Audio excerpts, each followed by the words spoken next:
सभी डॉक्टरों को अब पर्चे पर जेनरिक दवाएं लिखनी होंगी और ऐसा ना करने पर डॉक्टर्स पर कड़ी कार्रवाई होगी। आपको बताऊंगा जेनरिक दवा क्या होती है। कुछ समय के लिए उनका लाइसेंस भी सस्पेंड हो सकता है, यानी फिर वो डॉक्टरी नहीं कर पाएंगे, उन्हें फिर से ट्रेनिंग में शामिल होने को कहा जा सकता है। एनएमसी ने डॉक्टरों के ब्रांडेड दवाएं लिखने पर चिंता जताई है। कहा है डॉक्टरों को ब्रांडेड दवाएं लिखने से बचना चाहिए जो महंगी दवाएं हैं, क्योंकि लोगों की कमाई का बड़ा हिस्सा स्वास्थ्य बीमारी में ही खर्च हो जाता है, जिनमें सबसे ज्यादा खर्च अकेले दवाओं पर होता है। ब्रांडेड दवाएं जेनरिक दवाओं से 30 से 80% तक महंगी होती हैं, लेकिन डॉक्टर पर्चे पर अगर ब्रांडेड दवाएं लिखते हैं तो मरीज दूसरे विकल्प चुनने के बजाय चुपचाप वो बेचारा जाके वही खरीद लेता है, क्योंकि डॉक्टर साहब ने लिखा है। मरीज डॉक्टर और उसके पर्चे पर यकीन करते हैं। जेनरिक दवाएं लिखने से स्वास्थ्य खर्च में कमी आएगी और राष्ट्रीय चिकित्सा आयोग यानी एनएमसी ने ये नए नियम बनाए हैं। एनएमसी देश में मेडिकल पर नियंत्रण वाली सबसे बड़ी संस्था है। डॉक्टर को रजिस्ट्रेशन और प्रैक्टिस की मंजूरी ये एनएमसी देती है। भारत में मेडिकल ढांचे का आकलन देखरेख करती है संस्था, इसलिए एनएमसी के नियम का बहुत बड़ा मतलब है। अब आपको बताते हैं कि आखिर क्या फर्क है जेनरिक दवाओं में और ब्रांडेड दवाओं में।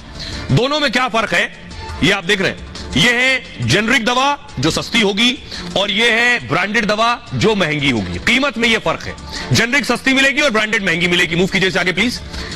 नियंत्रण किसका होता है? जेनरिक दवाओं पर सरकार का नियंत्रण है और ब्रांडेड पर काफी हद तक कंपनियों का नियंत्रण होता है। रिसर्च और डेवलपमेंट, इन दवाओं का रिसर्च डेवलपमेंट हो चुका है।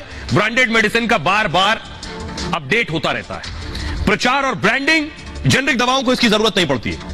और ब्रांडेड दवाओं का महंगा होने का वजह होता है कि कंपनी प्रचार पर बहुत पैसा खर्च करती है। पैकेजिंग, जेनरिक दवाओं की साधारण पैकेजिंग होगी और ब्रांडेड दवाएं खास तरह से पैक होंगी, खास रंग में पैक की जाएंगी जिससे आपको आकर्षित करे, ये लगे भी आपको ये कोई बहुत महंगी और अच्छी दवा है। खर्च सिर्फ उत्पादन पर खर्च होता है जेनरिक दवाओं का। ब्रांडेड पेटेंट, मार्केटिंग और प्रचार पर खर्च होता है। बढ़ावा क्यों दिया जाता है? क्योंकि सबको सस्ती दवा मिले, सरकार की प्रायोरिटी, प्राथमिकता ये।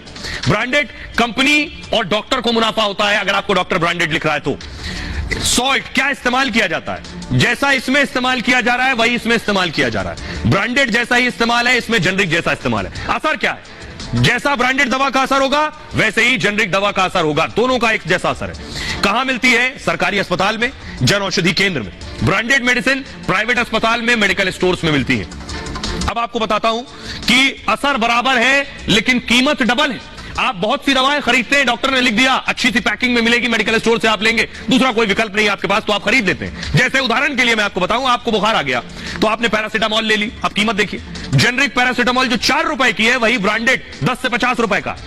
दूसरी दवा देखिए, एंटीबायोटिक सिफिक्सिम, जेनरिक 44 रुपए की है और ब्रांडेड 100 से 150 रुपए में मिलेगी आपको, यानी दुगने से ज्यादा।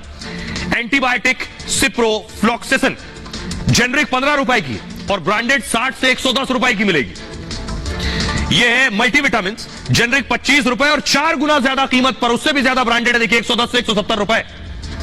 यह है एजिथ्रोमाइसिन, जेनरिक 76 में खरीदेंगे और ब्रांडेड डबल से ज्यादा है। जितनी भी ब्रांडेड दवाएं हैं वो 2 गुने से ज्यादा है, यानी अगर आप 1000 रुपए की दवा ले रहे हैं ब्रांडेड में तो शायद 250 रुपए 300 रुपए में जेनरिक दवाएं मिल जाएंगी आपको, लेकिन डॉक्टर लिखते नहीं क्योंकि ब्रांडेड में अलग मुनाफा है। ब्लड प्रेशर की एम्प्लोडेपिन, ये जेनरिक 25 रुपए और ब्रांडेड 60 रुपए से 182 रुपए में।